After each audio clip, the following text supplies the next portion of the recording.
Question number 26 दिया गया है, केंद्र O वाले एक वृत्त के बाहर बिंदु P से केंद्र की दूरी 14 है। P से PAB एक प्रतिच्छेदन रेखा है। केंद्र O से P की दूरी 14 है। PAB एक प्रतिच्छेदन रेखा है।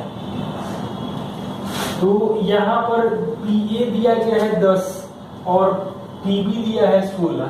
तो PA और PB 16 और हमें पूछ रहा है कि वृत्त का व्यास क्या होगा। तो ये हम लोग यहाँ पर O मिला दें तो इसको हम लोग M और ये N कर सकते। तो ऐसा हम लोग कर सकते हैं कि ये दूरी दिया गया है 14, तो PA इंटू PB बराबर PM इंटू PN। तो ऐसा हो जाएगा कि 10 गुणे 16 बराबर 14 माइनस R और 14 प्लस R, मतलब 160 बराबर 196 माइनस R स्क्वायर, मतलब R का मान 6 आ जाएगा। कैलकुलेट कर लीजिए। व्यास पूछा गया है, मतलब डायमीटर यानी कि 12 आ जाएगा। क्वेश्चन नंबर 27 क्या दिया गया है, 1 cosec theta plus 1 plus 1 by cosec theta minus 1 बराबर 2 sec थीटा। और हमसे पूछा गया है tan theta plus 2 sec theta by cosec theta का मान क्या होगा। तो यहाँ से हम लोग थीटा का मान यदि 45 रखेंगे तो क्या आ जाएगा, तो ये आ जाएगा 1/√2 प्लस 1 और 1/√2 माइनस 1, यानी कि जोड़ देंगे तो 2√2 आ जाएगा, जो सेटिस्फाइड कर रहा है। थीटा का मान 45 रखेंगे तो 1 प्लस 2√2/√2 आ जाएगा, यानी कि रेशनलाइज करेंगे तो 4 प्लस √2 बटा में 4 प्लस √2 बटा में 2 आ जाएगा। प्राइस दिया गया है, MRP 530 है, पहला छूट 15% का है, दूसरा छूट X% का है और SP 396 रुपया 44 पैसा है। तो X का मान क्या होगा, यानी 530, पहला छूट 15% यानी 17/20, दूसरा छूट यानी 100 माइनस X बटा में 100 और ये आ रहा है 396.44 यानी 10 हटेगा तो बटा में 100 तो बढ़ जाएगा। 1 0 कटेगा। यहाँ से हम लोग 17 से भाग दें तो 17 से ये कटेगा, 17 दूनी 34, 5 17 दिया 51, 32 2332 आ जाएगा। 53 से हम लोग भाग देंगे तो क्या मिलेगा, तो 53 से भाग देंगे 4 बार में 212 आ जाएगा, 21 2 यानी 4 4, 100 माइनस X आ जाएगा, 88 मतलब X आ जाएगा। हमें 12 ध्यान से 29 दिया गया है, X plus Y plus Z दिया गया है 10, XY plus Y Z plus ZX दिया गया है 25 और XY जेड दिया गया है हमें 100। तो XQ plus YQ plus ZQ का मान क्या आ जाता है।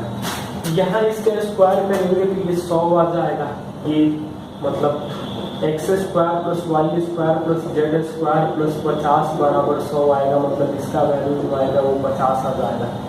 तो XQ plus YQ plus ZQ minus 300 3XYZ बराबर 10 गुणे 50 माइनस 25 यानी कि 250। तो XQ plus YQ plus ZQ जो आ जाएगा वो 550 आ जाएगा।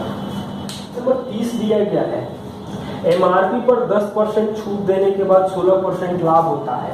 CP 648 है, तो MRP क्या होगा, तो MRP पर 10% छूट यानी कि CP 648 पर 116%, MRP का 90% 10% छूट यानी परसेंटेज कटेगा, 9 से कटेगा ये 10, 9 से भाग देंगे तो ये 72 आ जाएगा, मतलब MRP जो आएगा 72 गुणे 116 बटा में 10 यानी कि इकाई में तो 0.20 आ जाएगा। और 0.20 में हमें एक ही विकल्प दिया गया है 835.2, यही दिया गया है, ध्यान से देखिए। नंबर 31 दिया गया है, एक बेलन का टोटल सरफेस एरिया दिया गया है 1848 और TSA CSA का जो रेशियो है वो 3:1 है, मतलब 2πr r plus h by 2πrh दिया गया है 3:1। 2πr तो कटेगा मतलब h को 1 होना पड़ेगा तो r को 2 होना पड़ेगा। रेशियो आप लोग तिरछा तिरछा गुना करके देख सकते हैं, मतलब r जो होगा वो h का दुगुना हो जाएगा, ये हम लोग देख सकते हैं। और हमें टोटल सरफेस एरिया दिया गया है 1848, मतलब कि 2 पाई r 2 पाई यहाँ 2h कर से देख 2h प्लस h आ रहा है 1848, मतलब 3 दूनी का 6 दूनी का 12 पाई h स्क्वायर आ रहा है 1848। 12 से भाग देंगे तो 154, मतलब h आ जाएगा हमें 7 और r आ जाएगा 14। पूछा हमसे गया है कि बेलन का वॉल्यूम क्या होगा, मतलब पाई 14 का स्क्वायर इंटू 7, ये तो आ जाएगा 616 गुणे 7 करेंगे, मेंसुरेशन का वीडियो देख लीजिएगा आप लोग, तो 4312 सेंटीमीटर क्यूब। क्वेश्चन नंबर 32 क्या दिया गया है, शंकु की त्रिज्या 8 है, r 8 है और h दिया गया है 15, तो टोटल सरफेस एरिया मतलब l आ जाएगा 17।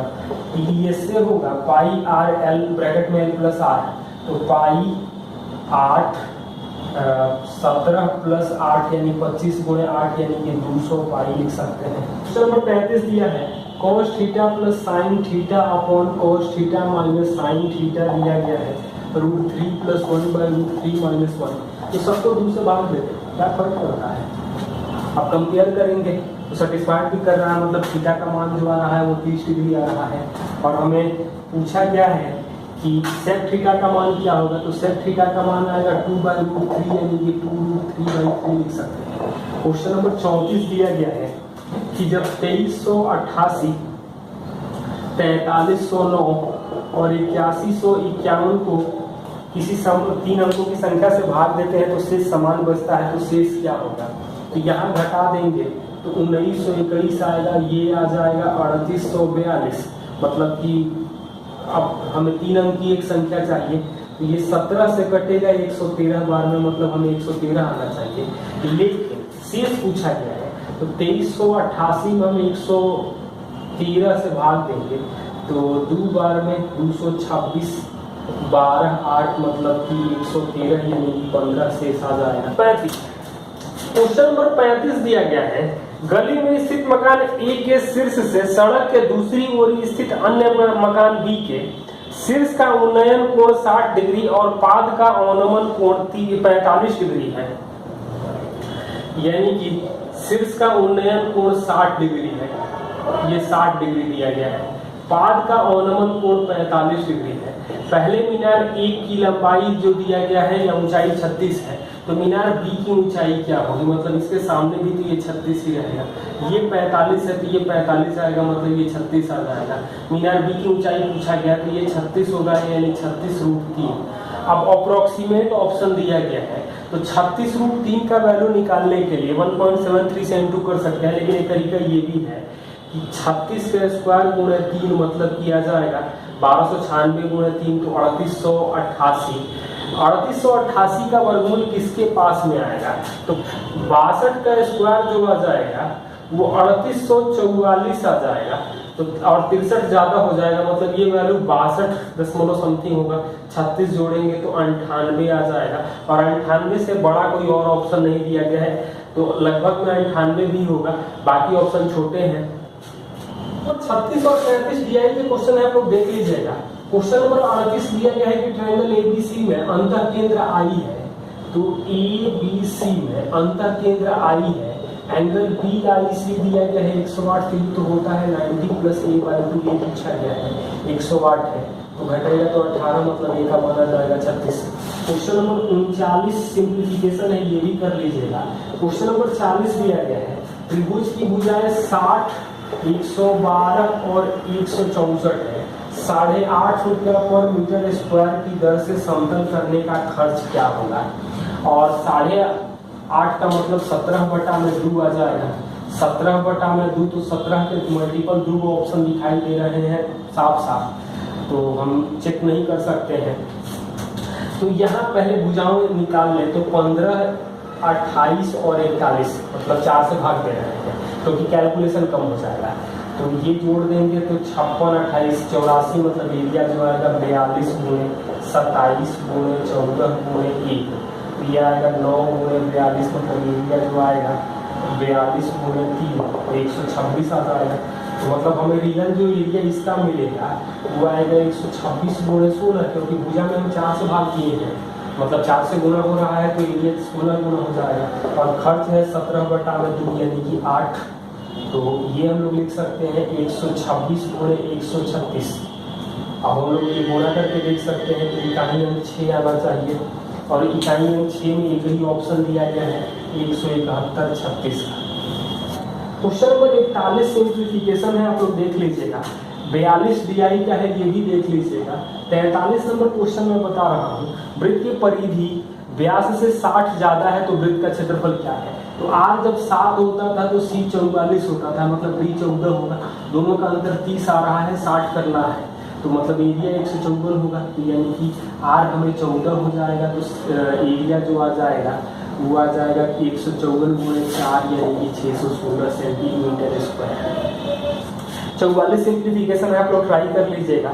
क्वेश्चन नंबर 45 में बता रहा हूँ, एक टावर के शीर्ष भूमि पर स्थित 2 बिंदुओं से उन्नयन कोण पूरक है और दूरी है 32 और 18, मतलब कि ये दूरी 18 है, ये दूरी 32 है। पूरक है मतलब ये अल्फा होगा तो 90 माइनस अल्फा उल्टा भी लिख सकते हैं। तो हाइट जो आ जाएगा वो √18 गुणे 32 करेंगे तो आ जाएगा 24। क्वेश्चन नंबर 46 क्या दिया गया है, 46 DI का है तो देख सकते हैं। क्वेश्चन नंबर 47 में बता रहा हूँ, A की आय B का 40% है, A की आय B का 40% है, मतलब कि 2-5 लिख सकते हैं। B की आय C से 24% अधिक है, तो 24% अधिक है मतलब 31 और 25 लिख सकते हैं 100 124 को, यानी कि 62 155 और 125। हमसे पूछा जा रहा है कि C जो है A से कितना परसेंट ज़्यादा है, मतलब कि 63/62 गुणे 100% करेंगे तो साफ साफ है कि 1 से 1 + 1/62 गुणे 100%, मतलब 100% से तो, और 100/62 करेंगे तो 1 से ज़्यादा आएगा, मतलब 101 में एक ही ऑप्शन दिया गया है 101.6% का, और 104 तो होने का कोई सवाल नहीं है। क्वेश्चन नंबर 50 दिया गया है, 8.4 सेंटीमीटर त्रिज्या वाले गोले को पिघलाकर, मतलब कि 4/3 पाई 8.4 का क्यूब 12 सेंटीमीटर त्रिज्या का बेलन बनाते हैं, मतलब पाई 12 का स्क्वायर, तो हाइट क्या होगा लगभग में दिया गया है। तो ये पाई तो कट जाएगा, ये 4 से कटेगा तो मतलब 6 का स्क्वायर बचेगा। इसमें क्यूब है तो 2.8 कर रहे हैं, मतलब 8.4 में 3 से भाग दे दिए। अभी भी हमें 8.4 का स्क्वायर बचा है और ये 6 स्क्वायर गुणे h, तो 6 के स्क्वायर से भाग देंगे तो 1.4 का स्क्वायर यानी 1.96। h जो आएगा 1.96 इंटू 2.8 आ जाएगा। तो अब गुणा करेंगे तो 14 के क्यूब मतलब 196 और 28 का की बात हम करें दशमलव हटा के तो 2744 यानी 5488 आ जाएगा। मतलब 5.488 5.5 आ जाएगा। या ऐसा भी कर सकते हैं कि 2.8, ये 2 से थोड़ा सा कम है तो 5.6 से कम आएगा, तो 5.5 ही दिख रहा है, बाकी कोई और ऑप्शन नजदीक नहीं है।